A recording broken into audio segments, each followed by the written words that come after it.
Alright, so I have this little Teac system. It's got a little subwoofer, then a couple of really thin little speakers.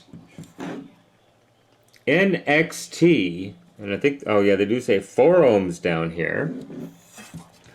And so the original problem this was brought in for was only one speaker was working. And I found that the speaker wire had been damaged. So I heat shrunk each individual lead and then put one piece of heat shrink over both of them to splice it back together. Just checking this unit out. See how you can barely see the display right there? If I shine a light on it, you can see it much better. That's because this is a backlit LCD display and the backlight is out. So I talked to the customer, gave him an estimate, he approved it. So let's go ahead and try to find out if we can replace that backlight. It probably has an incandescent lamp or two in there. And let's go ahead and try to put a couple of LED lamps in it to get this thing back up and running at a reasonable cost for this guy. So now this thing connects with this umbilical cord. It's just a single cord, but it's got several connections up in here.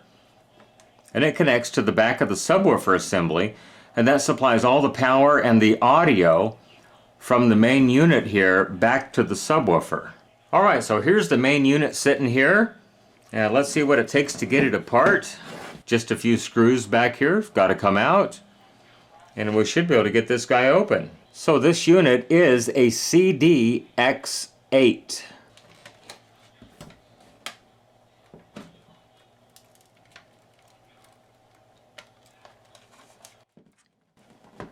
Wow, look at that. Look at all that stuff that's in there. Good old school FM tuner over here. Boy, you don't see that anymore. Normally you just see a little single tuner pack with everything built into it. But look at that.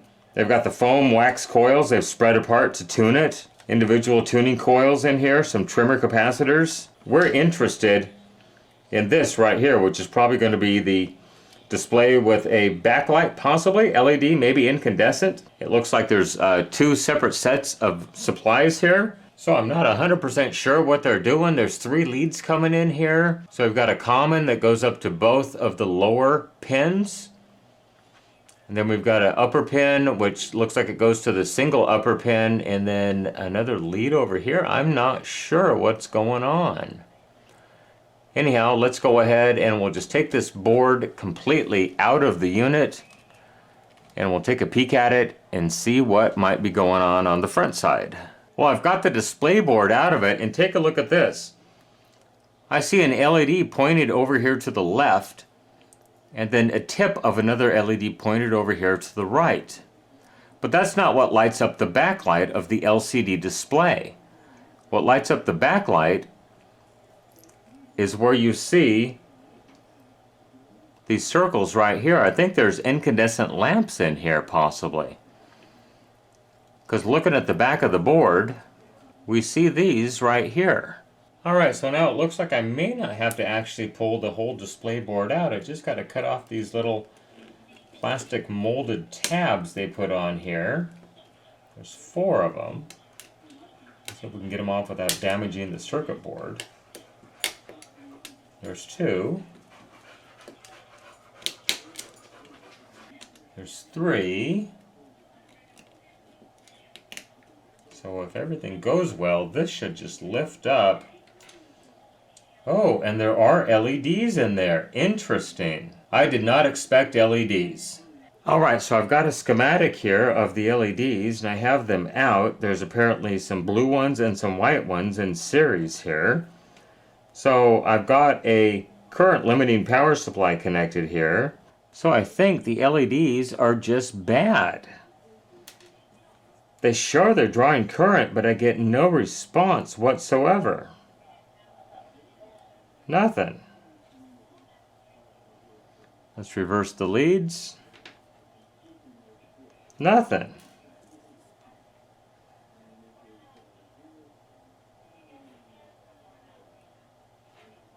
Nothing.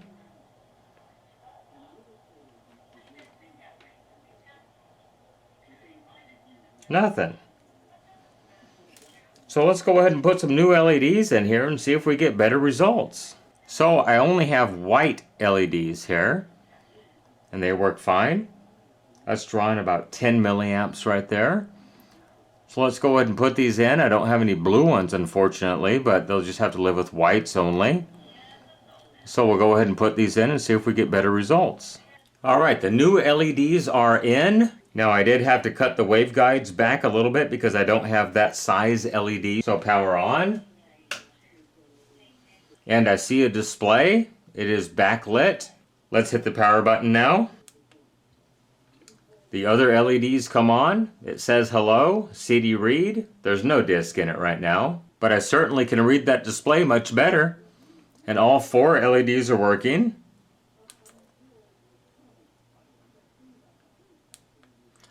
When I turn the power off, just the 2 backlit LEDs stay on.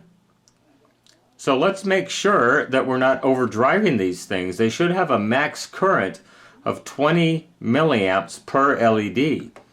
Anything more, we could damage those things long term. So looking at the schematic, and I don't know why they did this, but they have 2 150 ohm resistors to feed both series of LEDs. I think they should have one 150 for one series and one 150 for the other series.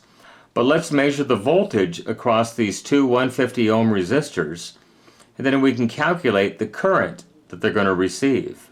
Okay, so here are the 2 150 ohm resistors right here. And so if we just measure the voltage across one of those, they're in series. So we have 1.039, we'll just call it 1.04 volts. So I have Ohm's law calculator up here on my phone.